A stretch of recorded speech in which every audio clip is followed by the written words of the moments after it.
भाऊजी hello hello.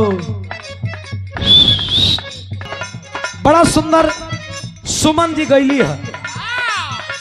Suman ji बड़ा बढ़िया गीत गईली है और सुमन जी पर से खुश रहिला कि हमारा के देख के खुश रहिला, ऐसे हम रउआ के देख के खुश रहिला।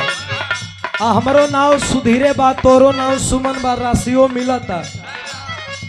तू काहे इतना पहले पैदा हो गइलू? कुंभ राशि तो इतना पहले काहे पैदा होलू? संग ही पैदा भइरा तू तो जोड़ी औरी निक लागी, लेकिन कौनो बात ना।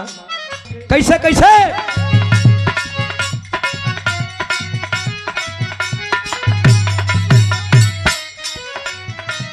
ए हो हाई कूलर हाउ गाड़ी के एसी कूल बेकार बा है गर्मी में। सुना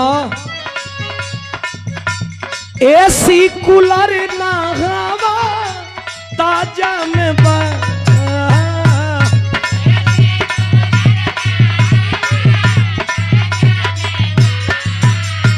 एसी कूलर ना हवा ताजा में बा। अरे जौवन महजाए रानी तोहरे पहचाने बा। अरे जौवन महजाए ऐसे ना हराजा। तो कैसे है राजा?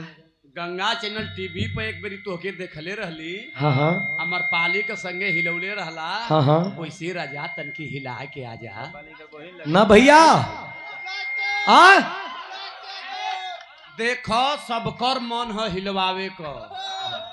अच्छा ये लोग का तो मन बा। हाँ। सुमन जी राउर का मन बा? तो उनकर का बिगड़ी तू हिलाइबा तो? हाँ नहीं अपना मंच पहले तो हार तो बिगड़बे करी। अरे साली तोहरे मुहवा से तो गरियो निकला गेला। साली तोहरे मुहवा से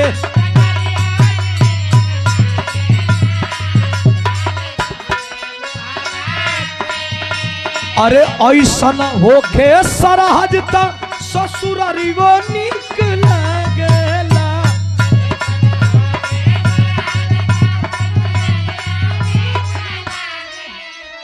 ये जी अरे साली तोहरे मुहवा से